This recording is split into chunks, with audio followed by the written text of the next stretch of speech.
Oke, hari ini kita bakal bedah salah satu tokoh paling paradoksal sekaligus paling berpengaruh dalam sejarah, Rasul Paulus. Jujur aja, tanpa tulisan-tulisannya, kekristenan yang kita kenal sekarang mungkin banget nggak akan pernah ada.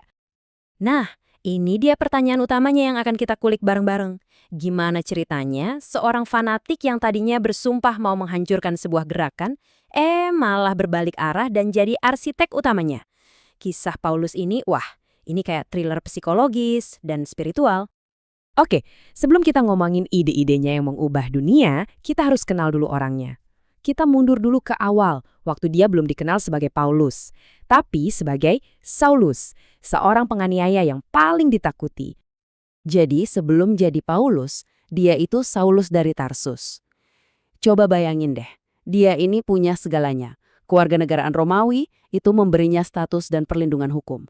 Sebagai seorang Farisi, dia itu bagian dari elit religius yang paling dihormati.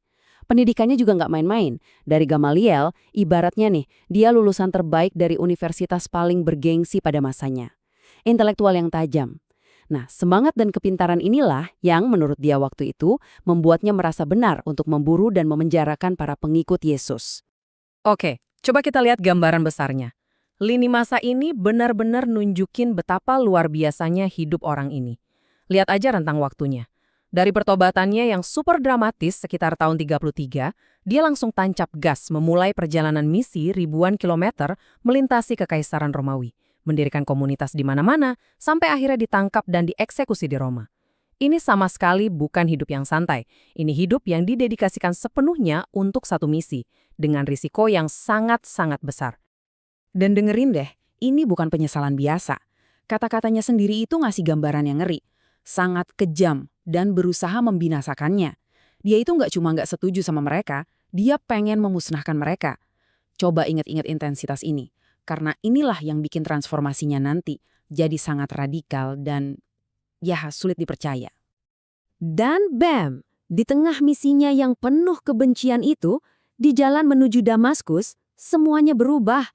Sebuah peristiwa misterius yang bahkan membutakannya itu menjungkir balikan dunianya. Momen inilah, perjumpaan yang gak terduga ini yang mengubah Saulus sang penganiaya menjadi Paulus sang rasul. Dari titik ini, arah hidupnya dan mungkin juga arah sejarah dunia berubah selamanya.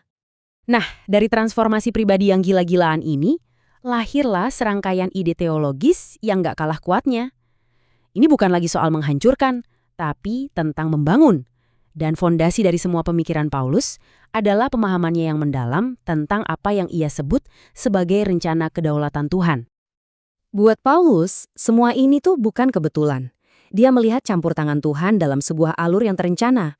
Mulai dari predestinasi, di mana Tuhan udah menetapkan tujuannya dari awal, terus memilih dan memanggil orang-orang buat masuk ke dalam rencananya, bahkan sampai mengadopsi mereka jadi anak. Semua ini saling nyambung dan mengarah pada satu tujuan akhir yang agung. Ini cara Paulus menjelaskan bahwa ada sebuah desain besar di balik semua yang terjadi. Oke, tapi kalau Tuhan punya rencana sehebat itu, kok dunia kelihatannya kacau balau ya?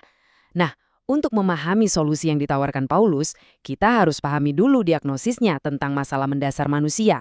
Dan bagi Paulus, masalah itu dirangkum dalam satu kata, dosa.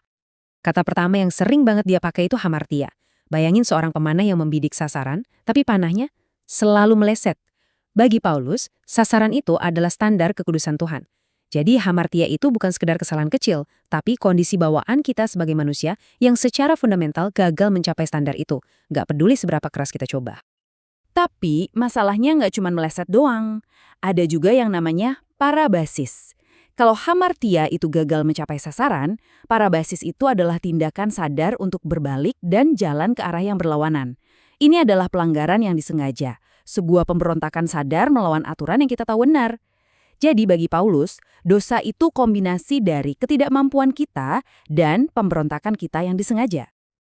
Oke, jadi masalahnya adalah kita ini meleset dan sengaja memberontak. Terus, solusinya apa dong? Nah, disinilah Paulus memperkenalkan inti dari seluruh pesannya, sebuah solusi ilahi yang ia sebut keselamatan melalui Kristus. Paulus pakai gambaran yang, wah ini kena banget buat orang-orang di zamannya, pasar budak. Apolutrosis atau penebusan adalah istilah hukum waktu itu. Seseorang membayar harga untuk membebaskan seorang budak.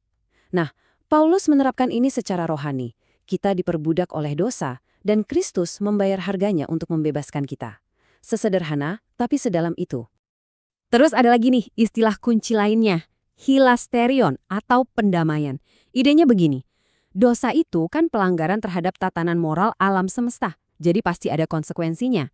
Ada utang yang harus dibayar. Dalam pandangan Paulus, kematian Kristus adalah kurban yang melunasi utang itu, memuaskan tuntutan keadilan, dan dengan begitu hubungan antara Tuhan dan manusia bisa dipulihkan lagi. Nah, konsep yang satu ini, pembenaran, ini mungkin yang paling revolusioner dari semuanya. Ini bukan tentang kita pelan-pelan jadi orang baik supaya diterima Tuhan. Bukan.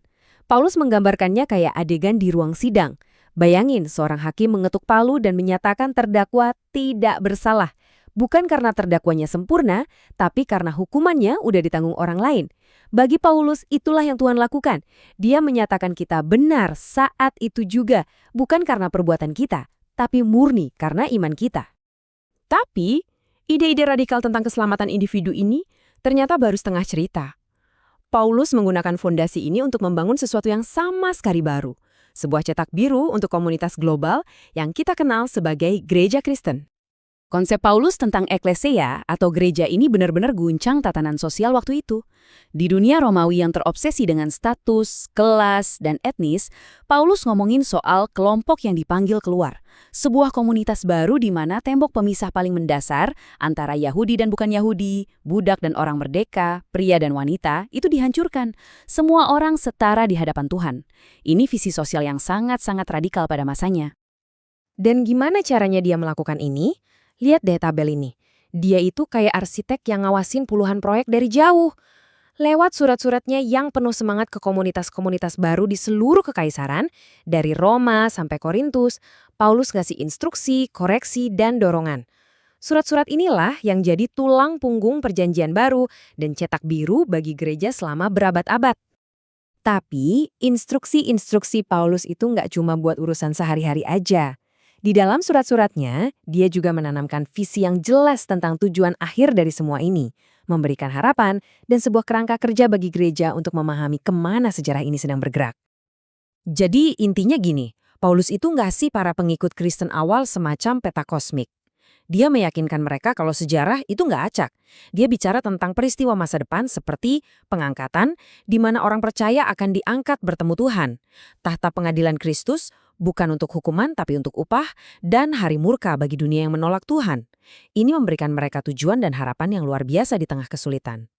Paulus, sang arsitek iman ini kan, menjawab pertanyaan-pertanyaan fundamental di zamannya tentang dosa, keselamatan, dan tujuan hidup.